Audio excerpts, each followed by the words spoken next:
நம்மகிட்ட இப்போ 35 அப்படிங்கிற எண் இருக்குது.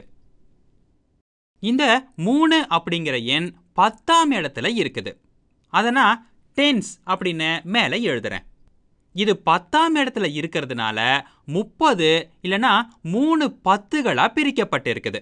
இது ஒரு 10, இது 2வது 10ஓட குழு, இது 3வது 10ஓட குழு. இப்போ 1ஆம் இடத்துல 5 அப்படிங்கிற எண் இருக்குது. இதை நான் ஒன்ஸ் அப்படின்னு ஆங்கிலத்தில் எழுதுறேன். இது 1, 2, 3, 4, 5 இப்படி 5 ஒன்றுகளை குறிக்குது. இப்போ நாம 35 3 10கள் மற்றும் 5 ஒன்றுகள் அப்படின்னு சொல்லலாம். இந்த எண்களோட நாம 6 கூட்ட போறோம். அதாவது 6 ஒன்றுகளை கூட்ட போறோம். இந்த 6 அப்படிங்கிற எண் 1ஆம் இடத்துல இருக்கிறத பார்க்குறோம். இங்க 1, 2, 3, 4, 5, 6 அப்படின்னு 6 ஒன்றுகள் இருக்குது. சரி, இதை எப்படி செய்யறதுன்னு யோசிப்போமா? முதல்ல நாம ஒன்றுகள் இடத்துல இருந்து ஆரம்பிக்கலாம். 35ல 5 ஒன்றுகள் இருக்கு இல்லையா? அதோட தான் நாம 6 ஒன்றுகளை கூட்ட போறோம். இப்போ இங்க இருக்கக்கூடிய இந்த எல்லா ஒன்றுகளையும் சேர்த்தா என்ன கிடைக்கும்? நாம இப்போ 5 ஒன்றுகளோட 6 ஒன்றுகளை கூட்ட நமக்கு 11 ஒன்றுகள் கிடைக்கும். இங்க மேலும் ஒரு 3 10கள் இருக்குது. இந்த 3 10கள் கூட்டல் 11 ஒன்றுகள் இல்லையா? இப்போ இந்த இடத்துல ஒரு சின்ன சிக்கல் இருக்கு. அது என்னன்னா, 1ஆம் இலக்கத்துல இருக்கக்கூடிய இடத்துல 2 இலக்க எண்களை நம்மளால நிச்சயம் எழுத முடியாது. அதாவது இந்த எண் 311 அப்படின்னு எழுத முடியாது. இது 3 10கள் அப்புறம் 11 ஒன்றுகள் இல்லையா? அப்படின்னா நாம இத எப்படி மாத்தி எழுதுறது? சரி, நாம இத சேர்த்து எழுதுவோம்.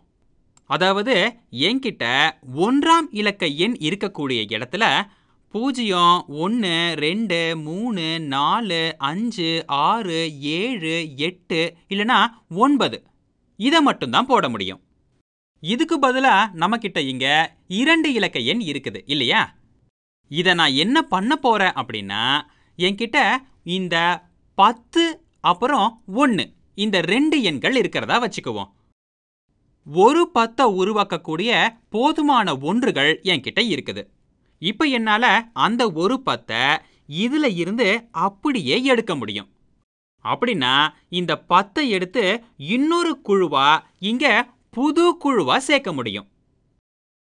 இப்போ 10 இருக்கிற இந்த குழுவை எடுத்து இந்த 30 இருக்கிற 3 10கள் குழுவோட நான் சேர்க்கிறேன்.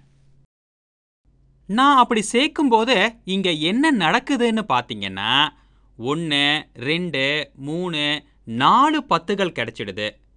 அப்புறமா இங்க எத்தனை ஒன்றுகள் நம்ம கிட்ட இருக்கும்? ஒரு 1 இல்லையா? 4 10களோட ஒரு 1 கூட்ட போறோம். மறுபடியும் ஒரு முறை சொல்றேன்.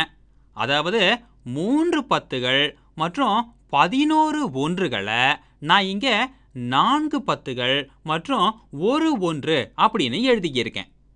அப்படின்னா நாம மேல இந்த இடத்துல ஒரு 1 4 10கள் அப்படின்னு எழுதலாம். இதையே நாம வேற ஒரு வழியிலையும் யோசிச்சிருக்கலாம்.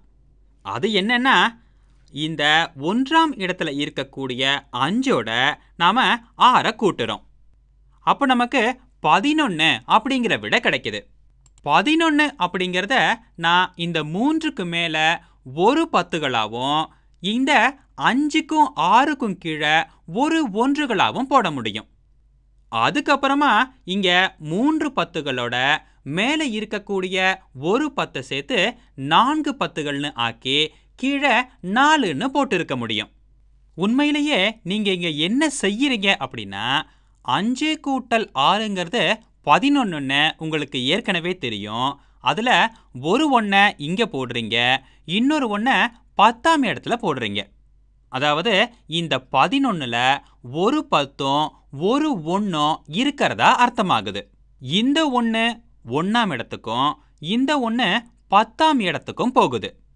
அதுக்கப்புறமா இந்த 3 கூட்டல் 1ங்கிறது 4ன்னு உங்களுக்கு நல்லாவே தெரியும்.